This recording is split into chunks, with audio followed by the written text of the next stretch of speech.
17 मार्च 1998 की शाम United airlines की फ़्लाइट 34 सैन फ्रांसिस्को से शुरू होकर टोक्यो नरिता इंटरनेशनल एयरपोर्ट पर रिफ्यूलिंग के लिए रुकी थी। अब ये फ़्लाइट टोक्यो से सिंगापुर चांगी इंटरनेशनल एयरपोर्ट की ओर जा रही है। बोर्ड पर कुल 278 लोग सवार हैं, 266 पैसेंजर और 12 क्रू मेंबर्स, जिनमें 3 पायलट और 9 फ्लाइट अटेंडेंट शामिल हैं। एयरक्राफ्ट है एक 19 साल पुराना मैकडॉनल डगलस DC-10। विमान बिना किसी देरी के रनवे से सुचारू रूप से उड़ान भरता है। इंजन गरजते हैं और सब कुछ बिल्कुल नॉर्मल लग रहा है। उड़ान का बड़ा हिस्सा पूरी तरह शांतिपूर्ण बीत जाता है। अब विमान मलेशिया के ऊपर से गुजर रहा है। क्रूजिंग एल्टीट्यूड 27,000 फीट पर। कैप्टन और क्रू सब कुछ कंट्रोल में रखे हुए हैं। पैसेंजर आराम से बैठे हैं, कुछ सो रहे हैं, कुछ खिड़कियों से नीचे के हरे भरे जंगलों को देख रहे हैं। लैंडिंग सिंगापुर में बस 1 घंटे से भी कम दूर है, लेकिन ये शांति ज़्यादा देर नहीं टिकने वाली।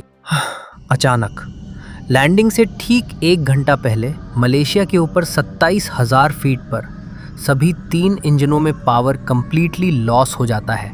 विमान तेजी से स्पीड खोने लगता है और स्टॉल हो जाता है।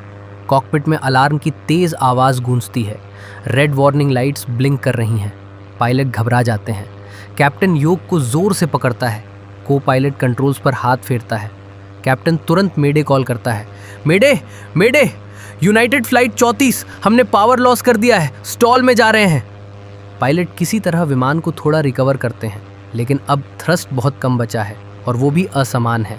एक तरफ ज़्यादा, दूसरी तरफ कम, जिससे विमान लगातार इधर उधर यौ कर रहा है।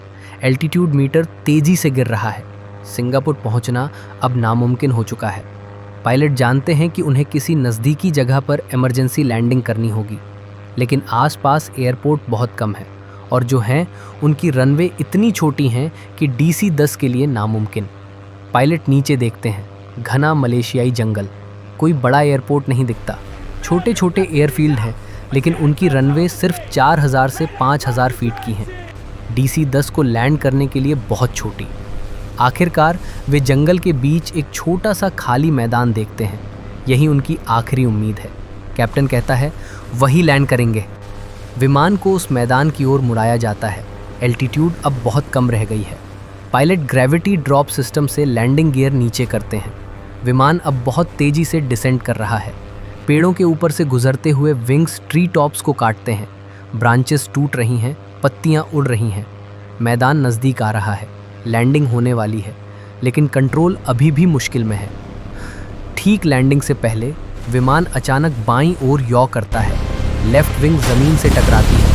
भीषण विस्फोट, फ्यूल टैंक फट जाते हैं। आग की लपटें उठती हैं। फ्यूजलाज टूटकर कई बड़े बड़े टुकड़ों में बट जाता है।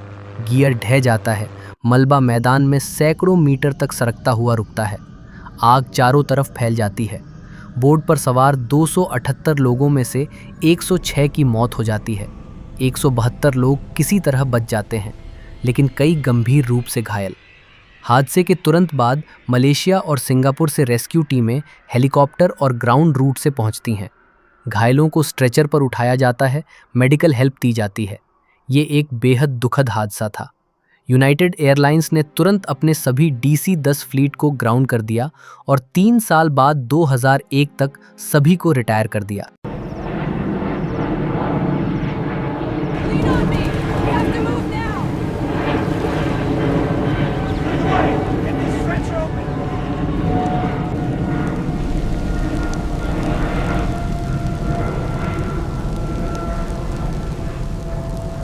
Get the stretcher secured.